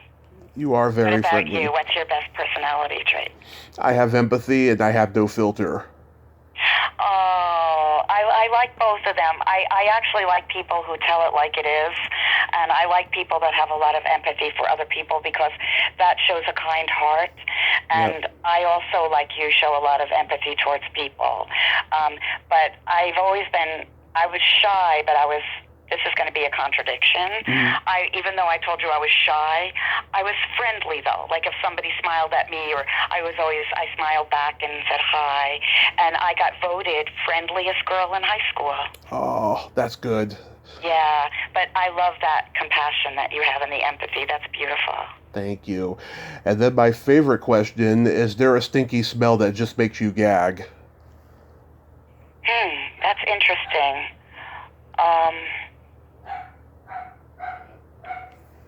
I would say, like when it gets really hot out and you have your garbage in your kitchen and like you open it to throw something in and Yeah. it has that horrible garbage smell, like it actually makes me gag.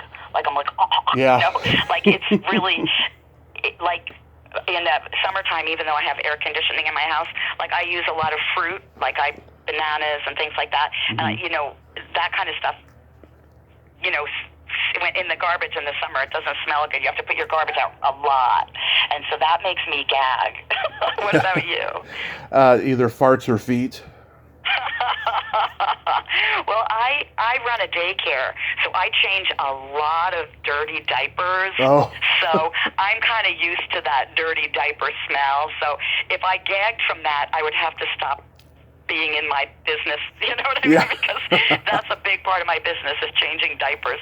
So I don't really gag from that. I mean, it's not a pleasant odor, and since the pandemic and we wear masks, that kind of helped. So, but I definitely agree with you. Those are not pleasant smells. No. Yeah, and I have to say, I never really, my feet always smelled pretty good. Like, I never had a problem with foot odor. Yeah. I've been very lucky like that. I just don't. Oh, the worst I ever had it was in the hospital recovering from my accident. They didn't change my socks the last month I was there, so I had athlete's foot for about 6 months until I did something about it. Oh, that's terrible. Yeah. Yeah, that could be a very unpleasant odor. I was very lucky. I never had a foot odor. Even if I've been, working out or out running or something, I'll take off my socks and there's no odor. Like, I'm very lucky that way. But let's face it, anybody who passes gas, I don't care who you are, you could be the most beautiful person on earth. Let's face it, it's still going to have an unpleasant odor. No. Yes, I agree. No one's going to smell beautiful. No, nobody's going to. So we're all humans, right? Absolutely. And I have a joke for you. What do you call a boy that doesn't masturbate? A boy who doesn't masturbate. Frustrated? A liar. That's a good one. And you know what? Mm-hmm. That's true. I'm sure that's very, very true. Yes, I can confirm that's very true. Yes, I would say across the board, globally, that's true. Oh, that's funny. Tessa, I cannot tell you what a tremendous honor this has been, and Thank you. You too. I want to thank you so much for coming on today and sharing all these great stories. Thank you, Tommy. I thank you so much for reaching out to me, and thank you for inviting me to be on your show. It has been such a pleasure. I've had such a great time with you. Thank you so much. Yes, thanks to Greg for connecting us, and yes, let's stay in touch. Let's talk privately sometime. I would love to. You've got my number. Yes. Call anytime, and I would love to stay in touch. Absolutely. You have a great night over there, and be safe. Oh, thank you so much. You as well. Thank you. You take care, and thank you so much again. Absolutely. Okay. Oh, okay. Well, bye, Tommy. Bye-bye, Tessa. Bye. Bye. God bless. God bless. Bye. Well, there you have it. Tessa Richarde. Ain't she a sweetheart? Oh, what a great lady, hon. What a great conversation we had. And I just love her energy. She's intense. I really, really loved talking to her, and I feel so blessed. Thank you, Greg Gilbert. You did it again. Thank you for connecting us. Welp, until next time, this is Tommy Throwback Kovac saying, there's no shame in living in the past, because the present sucks. Later, dudes. Once again, rest in peace, Kitten Navidad.